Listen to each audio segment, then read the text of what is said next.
Everyone, आज हम पढ़ने वाले ऑर्गेनिक केमिस्ट्री के बारे में। ये आपका बेसिक रहेगा 10th, 11th और 12th के लिए। तो ऑर्गेनिक केमिस्ट्री को किसी भी एक क्लास में असॉर्ट नहीं, तो ऑर्गेनिक केमिस्ट्री को हम कभी भी किसी एक क्लास में असॉर्ट नहीं कर सकते, क्योंकि 10th, 11th, 12th हमेशा ऑर्गेनिक केमिस्ट्री रिलेटेड होती है। तो हम स्टार्ट करेंगे बेसिक से और हम जाएंगे एडवांस, मतलब कि 12th तक। तो बेसिक अगर बात करें तो ऑर्गेनिक केमिस्ट्री होती क्या है और क्यों इसको अलग से पढ़ाया जाता है। तो सबसे पहले बात करते हैं इसके ओरिजिन से। सबसे पहले ऑर्गेनिक केमिस्ट्री की जो थ्योरी थी उसे कहा जाता था vital force theory. Vital force theory का मानना था कि कोई भी organic compound, vital force theory का मानना था कि ऑर्गेनिक कंपाउंड्स वो होते हैं जो किसी लिविंग बीइंग से रिलीज होते हैं, लिविंग बीइंग से रिलीज होते हैं। मतलब कि ऑर्गेनिक कंपाउंड सिर्फ और सिर्फ कोई लिविंग बीइंग ही सिंथेसाइज कर सकता था, जो क्योंकि उसमें कुछ पावर होती थी, जिसे कहा गया था वाइटल फोर्स थ्योरी। पर ये गलत तब हो गया जब यूरिया, जो कि NH2CO और NH2 होता है, कार्बन कंपाउंड, मतलब एक organic compound, urea generally excretory product होता है, यूरिया सिंथेसाइज किया गया in lab, urea synthesized in lab. तब से ऑर्गेनिक केमिस्ट्री की परिभाषा यानी कि डेफिनेशन ही बदल गई और कहा गया ऑल द कार्बन कंपाउंड्स या carbon bonded compounds belong to organic chemistry. तो अब जो ऑर्गेनिक केमिस्ट्री पढ़ते हैं वो यही होता है। तो हम इसकी बात करेंगे नॉमेनक्लेचर से और फिर नॉमेनक्लेचर से बढ़ते हुए हम रिएक्शंस तक पहुंचेंगे। तो आइए बात करते हैं नॉमेनक्लेचर की। तो नॉमेनक्लेचर का मतलब होता है नेमिंग ऑफ ऑर्गेनिक कंपाउंड्स। तो अगर ऑर्गेनिक कंपाउंड्स की नेमिंग के रूल की बात करते हैं तो इसमें तीन चीजें इंवॉल्व होती हैं: prefix, root word and suffix. ये तीनों वर्ड मिलके ही आपका नॉमेनक्लेचर बनाएंगे। तो आइए हर एक की बात करते हैं अलग अलग। तो हमारे लिए सबसे इंपॉर्टेंट होता है रूट वर्ड को पहचानना। रूट वर्ड का मतलब कितने कार्बन है और उनके बेसिस पे कंपाउंड्स। तो कार्बन जो हम लोग को पढ़ने होते हैं वो carbon, number of carbon and word और root word used for it. अगर कार्बन का नंबर कंपाउंड में 1 है तो रूट वर्ड लगता है मेथ, अगर 2 है तो लगता है एथ, 3 कार्बन है तो यूज करेंगे प्रॉप, 4 के लिए हम यूज करेंगे ब्यूट, 5 के लिए यूज करेंगे पेंट, 6 के लिए हेक्स, 7 के लिए हेप्ट, 8 के लिए ऑक्ट, 9 के लिए नॉन और 10 के लिए डेक। तो ये होता है हमारा रूट वर्ड। प्रीफिक्स में हम क्या क्या यूज करते हैं, आइए इसकी बात करते हैं। प्रीफिक्स में हमेशा या तो यूज होगा एल्काइल ग्रुप। एल्काइल ग्रुप का मतलब होता है जब मेन चेन के अलावा भी कहीं कार्बन होता है तो उसे हम लोग कहते हैं उसे हम लोग कहते हैं अल्काइल ग्रुप। अभी इसके बारे में हम लोग बात करेंगे। या तो कोई भी हैलोजन, अल्काइल ग्रुप के लिए हम इस्तेमाल करते हैं सफिक्स YL और हैलोजन के लिए हेलो, मतलब जो भी हैलोजन का नाम है प्लस O। ठीक। सफिक्स के लिए हम यूज करते हैं depending on number of bond. अगर सिंगल बॉन्ड है तो हम यूज करते हैं सफिक्स एन, डबल बॉन्ड है तो सफिक्स यूज होता है इन, और अगर ट्रिपल बॉन्ड है तो सफिक्स यूज होता है आइन। इसके साथ साथ सफिक्स में आते हैं कुछ फंक्शनल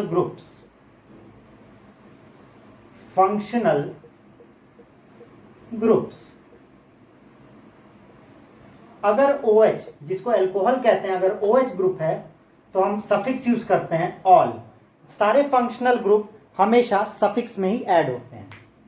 अगर हमारे पास एल्डिहाइडिक ग्रुप है ये, तो हम यूज करेंगे अल। अगर हमारे पास कीटोनिक ग्रुप है तो हम यूज करेंगे ओन। अगर हमारे पास कार्बोक्सिलिक ग्रुप है तो हम यूज करेंगे ओइक एसिड। इतने बेसिक्स के बाद कभी कभी कोई फंक्शनल ग्रुप या कोई एल्काइल या हेलोजन ग्रुप एक से ज्यादा बार होता है, तो अगर वो ज्यादा बार 2 बार है तो उसे हम लिखेंगे number of, depending on number. Di अगर 2 बार हुआ, ट्राई अगर 3 बार हुआ, टेट्रा अगर 4 बार हुआ, और हर बार हम उसकी पोजीशनिंग जरूर लिखेंगे। तो ये था आपका बेसिक नाम, बेसिक चीजें जो आपको नाम लिखने के लिए चाहिए। अब हम इससे एग्जाम्पल करेंगे हर टाइप का, ताकि हम हर एक को समझ सकें। आप चाहे तो इसे कॉपी भी कर सकते हैं वीडियो को पॉज करके। तो आइए हम वर्कआउट करते हैं कुछ एग्जाम्पल्स। पहला हम एग्जाम्पल लेंगे जब हमारे पास सिर्फ प्रीफिक्सेस हो, और एक बार एक प्रीफिक्स होगा और दूसरी बार 2 प्रीफिक्स होंगे, मतलब 2 ग्रुप्स। तो कैसे लिखेंगे? तो हमारे पास ग्रुप है ये,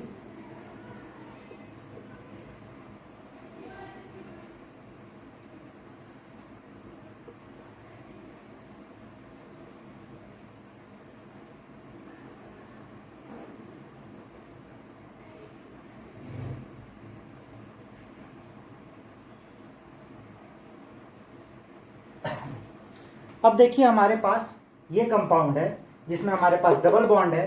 ये देखिए मेन चेन अगर हम इसको मानते हैं, मेन चेन आईयूपीएसी नेमिंग के लिए सबसे इंपॉर्टेंट चीज हमारी मेन चेन होती है। मेन चेन हमेशा लॉन्गेस्ट कार्बन की होनी चाहिए। पहला रूल मैं यहाँ पे लिख देता हूँ, should be longest carbon chain. दूसरा रूल है फंक्शनल ग्रुप,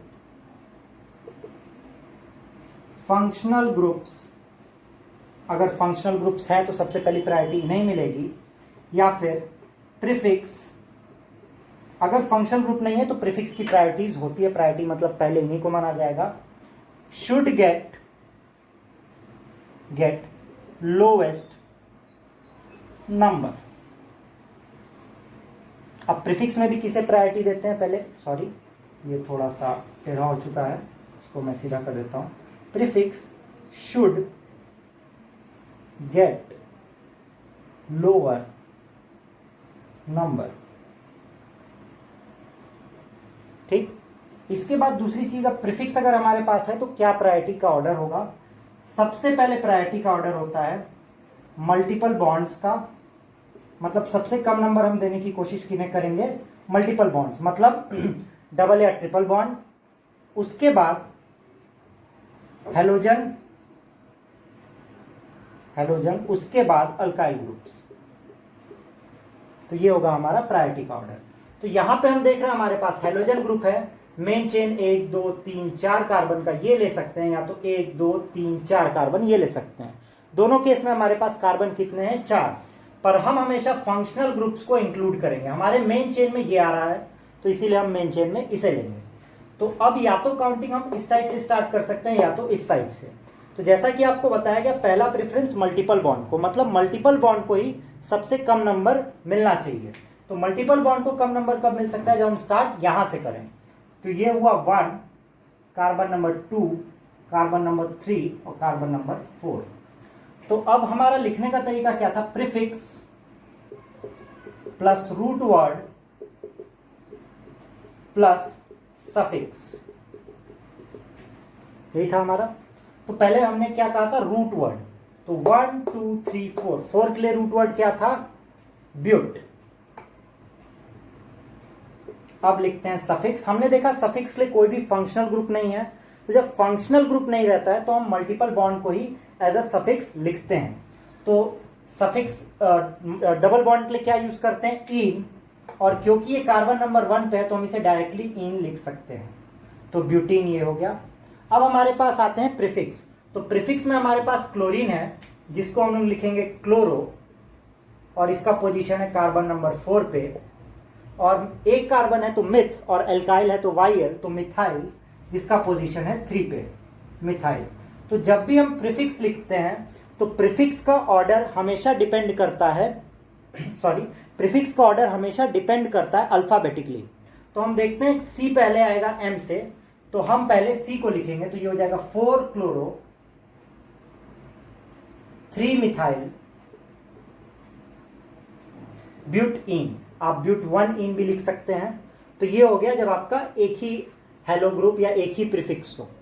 ठीक, अगर अब हम सेम कंडीशन की बात करते हैं और यहां पे हमारे पास आ गया CH3 CH2 CH double bond CH2 और यहां पे 2 क्लोरो ग्रुप हो गए हमारे पास, ठीक है।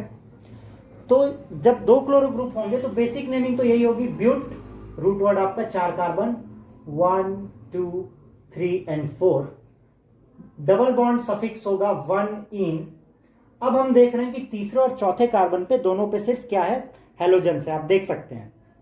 तो जब दोनों पे सिर्फ हेलोजन ही होंगे तो अल्फाबेट का कोई दिक्कत ही नहीं है, और 2 क्लोरीन है तो हम लिखेंगे 3 4 पोजीशन दोनों की, क्योंकि 2 क्लोरीन है तो डाई क्लोरो ब्यूट 1 इन। तो ये हुए आपके हेलोजेंस के बारे में। अब बात करते हैं जब हमारे पास फंक्शनल ग्रुप्स होते हैं। अब ये आता है बेसिक नॉमेनक्लेचर। तो यहां पे भी हमारे लिए सबसे इंपॉर्टेंट क्या है, हमारा रूट वर्ड। तो यहां पे कितने कार्बन है, 1 2 3।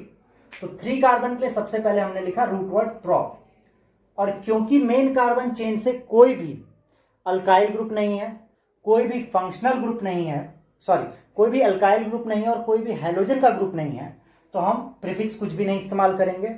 यहां पे हमारे पास फंक्शनल ग्रुप के रूप में एक्स्ट्रा क्या है, OH।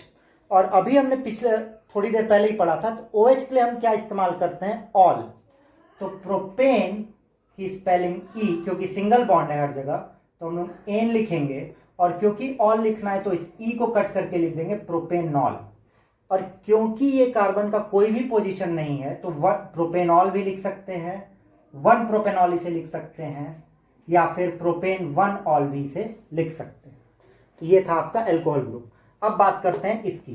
तो यहां पे हमारा मेन चेन यहां से या यहां से नहीं होगा, बल्कि यहां से होगा, क्योंकि हमारे फंक्शनल ग्रुप को सबसे कम प्रायोरिटी मिलनी चाहिए। तो अगर हम यहां से स्टार्ट करते हैं तो 1 2 और 3 कर सकते हैं, या 1 2 और 3 कर सकते हैं, दोनों तरफ से सेम ही आएगा।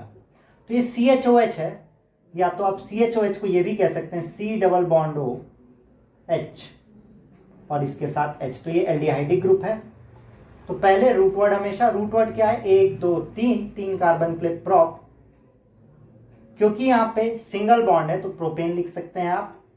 प्रीफिक्स के लिए आपके पास एक कार्बन अलग से है मेन चेन में, जिसको हम लोग मिथ लिखते हैं सॉरी, एक कार्बन के लिए मिथ, और इसकी पोजिशनिंग क्या है, 2। तो 2 मिथाइल प्रोपेन, और क्योंकि एल्डिहाइड है, एल्डिहाइड के लिए हम लोग सफिक्स यूज करते हैं अल, तो ये ई को हटा के यहां पे लगा देंगे अल। यहां पे आप प्रोपेन 1 अल भी कर सकते हैं, कोई दिक्कत नहीं है। अब यहां पे देखते हैं, यहां पे हमारा फंक्शनल ग्रुप कीटोन है, क्योंकि C डबल बॉन्ड O, दोनों साइड कार्बन, 3 कार्बन है तो रूट वर्ड यहां भी प्रोप, कोई एक्स्ट्रा मिथाइल ग्रुप नहीं है तो प्रोपेन लिखेंगे। और जैसा कि हम हर जगह कर रहे थे, ई को हटा के फंक्शनल ग्रुप और कीटोन के लिए इस्तेमाल करते हैं ओन, तो ई को हटाएंगे और यहां लिख देंगे ONE, और ये दूसरे कार्बन पे है तो इसको लिखेंगे 2 प्रोपेन 2 ऑन, या तो लिख सकते हैं 2 प्रोपेनोन। अब last but not the least, carboxylic acid. कई लोग को ऑर्गेनिक केमिस्ट्री बहुत बोरिंग लग रही है, बट मैं कोशिश करूंगा कि आपको जैसे इंटरेस्टिंग वे से आपको ये परोसा जा सके। तो आइए बात करते हैं कार्बोक्सिलिक की। तो भाई साहब, कार्बोक्सिलिक में भी वही सबसे इंपॉर्टेंट बात, कार्बन यहां होगा 1 2 3 और 4 कार्बन के लिए इस्तेमाल करेंगे ब्यूट, और हर जगह सिंगल बॉन्ड है तो ब्यूटेन। यहां पे हमने देखा प्रीफिक्स के लिए क्लोरीन, भाई साहब पहले से लटक रहे हैं कार्बन को पकड़ के। तो कार्बन नंबर जैसा कि पता है, इनकी ज्यादा इज्जत है, 2 3 और फिर ये 4। तो 3 पे आ गए क्लोरो, और इज्जतदार आदमी कार्बोक्सिलिक के लिए इस्तेमाल होता है ओइक एसिड। तो ई को काटेंगे और लिखेंगे ओइक एसिड, ब्यूटेनोइक एसिड। और ये हो गया आपका IUPAC नेमिंग 10th से लेके 12th तक। इससे ज्यादा कठिन IUPAC नेमिंग आपके लिए कोई भी नहीं आने वाला है। अब बात करते हैं किस तरीके से इस पूरे ऑर्गेनिक को हमें पढ़ना है। तो कुछ बेसिक चीजों की बात करते हैं, फिर आगे हम लोग बढ़ेंगे। तो देखिए, कार्बन जब खुद से बॉन्ड बनाता है तो उस प्रॉपर्टी को हम लोग कहते हैं कैटिनेशन, ठीक। अब यहां पे जो आपको बताया हमने कि हमेशा बॉन्ड किसके साथ होगा, कार्बन से, मतलब कार्बन भैया इतने इज्जतदार हैं इस ऑर्गेनिक केमिस्ट्री में कि अगर कार्बन इन्वॉल्व नहीं होगा तो काम गड़बड़ा जाएगा। मतलब कार्बन आपके कौन हुए? शादी का दूल्हा। तो यहाँ शादी हो रही है ऑर्गेनिक की और दूल्हे हैं कार्बन। तो अब इंपॉर्टेंट बात यह है कि हर रिएक्शन में, चाहे आप 10th में हो, 11th में हो और 12th में हो, और कोई भी रिएक्शन होगा तो आपके पास दो रिएजेंट तो होने ही है, A प्लस बी। ठीक, तो या तो कार्बन पे प्लस चार्ज एक जगह बन रहा होगा या तो कार्बन पे माइनस चार्ज बन रहा होगा, एक रिएजेंट, और दूसरा रिएजेंट इस पे अटैक करेगा। और जैसा कि आपको पता है प्लस पे अटैक कौन करता है? माइनस, और माइनस पे अटैक कौन करता है? प्लस। तो ये सबसे इंपॉर्टेंट बात कि देखिए बॉन्ड क्यों बनाए जाते हैं। बॉन्ड बनाए जाते हैं स्टेबिलिटी के लिए। और कार्बन भाई साहब के बारे में जो हमें पता है कि कार्बन के पास 4 इलेक्ट्रॉन, तो कार्बन को कोई ऐसा चाहिए जो उसे 4 इलेक्ट्रॉन दे दे और स्टेबल करा दे। तो जब तक कार्बन को कोई और नहीं मिलता है तो कार्बन सबसे गरीब आदमी हाइड्रोजन से ही काम चला लेते हैं कि भैया कुछ नहीं से कुछ बेहतर। अब हमें भूख लगी है और हम 4 ही रोटी खाते हैं, अगर हमें कोई 4 रोटी ना दे के एक ही रोटी देगा तो हम ये तो नहीं कहेंगे कि खाएंगे तो 4 नहीं तो नहीं। तो एक रोटी इन्होंने खाई सबसे।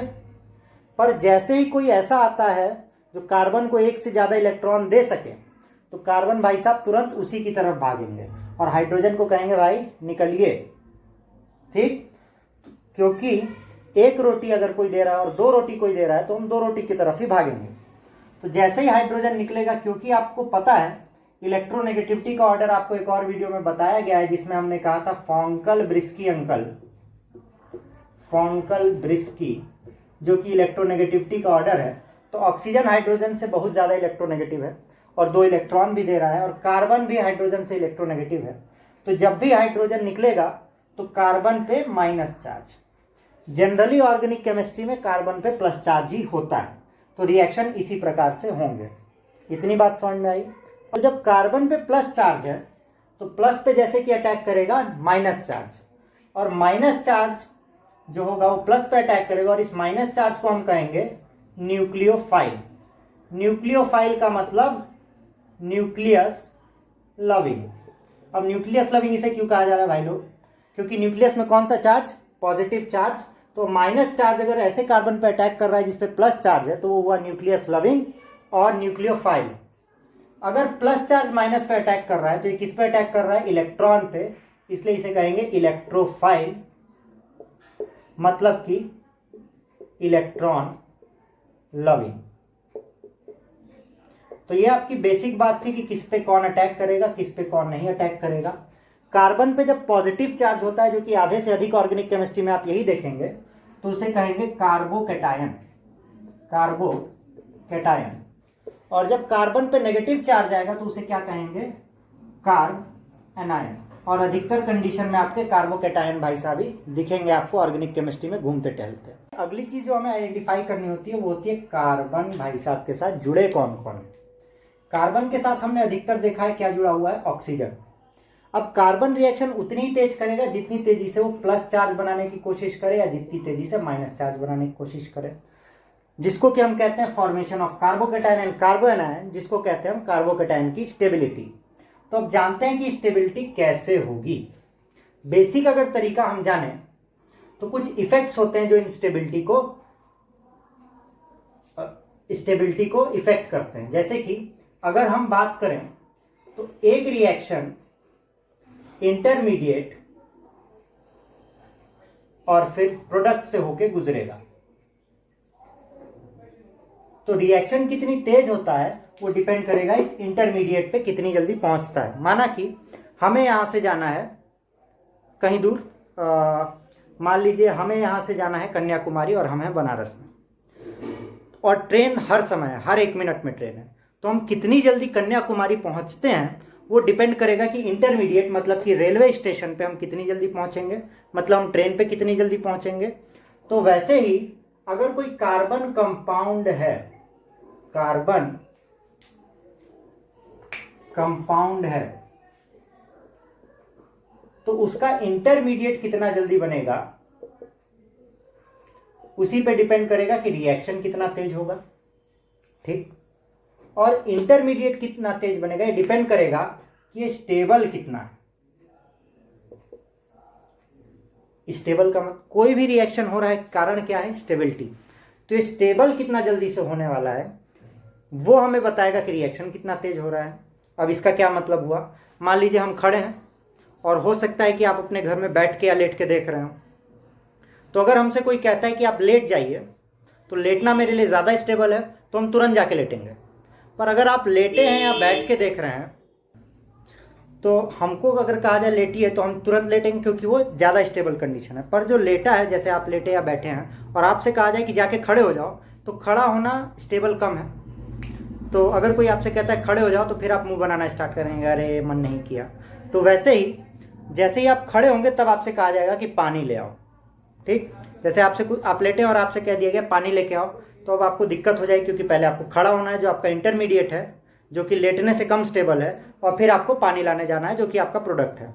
और हमसे कोई कहा सो जाओ, लेट जाओ और टीवी देखो, तो हम लेट के टीवी देखना पसंद करेंगे, क्योंकि लेटना मेरा इंटरमीडिएट है जो कि ज़्यादा स्टेबल है, और टीवी देखना मेरा प्रोडक्ट है। तो हम लेट के टीवी देखना ज़्यादा पसंद करेंगे और आप उठ के पानी लाना कम पसंद करेंगे। तो हर चीज़ डिपेंड करती है स्टेबिलिटी इंटरमीडिएट के। तो ये इसको कौन कौन सी चीज़ इफेक्ट करती है हम पढ़ेंगे अगले वीडियो में, जो कि आएगा, आज मंडे है तो आपका अगला वीडियो आएगा वेंसडे को, जहां हम बात करेंगे कि इंटरमीडिएट की स्टेबिलिटी कौन डिसाइड करता है और कैसे डिसाइड करता है, और फिर हम बात करेंगे आगे की। ये जो पूरा पार्ट हम पढ़ रहे हैं इसको कहते हैं जनरल ऑर्गेनिक केमिस्ट्री। ये आपके 10th 11th और 12th एंट्रेंस एग्जाम, और अगर आप ग्रेजुएशन के और ये वीडियो देख रहे हैं तो आपके लिए भी ये इंपॉर्टेंट है। तो आगे बात करेंगे इंटरमीडिएट, उसकी स्टेबिलिटी और कौन कौन सी स्टेबिलिटी इफेक्ट करता है, और फिर हम आएंगे आपके कोर्स में। तो मिलते हैं अगले वीडियो में। Till then, signing off. Do not forget to like, share and subscribe the video. Bye.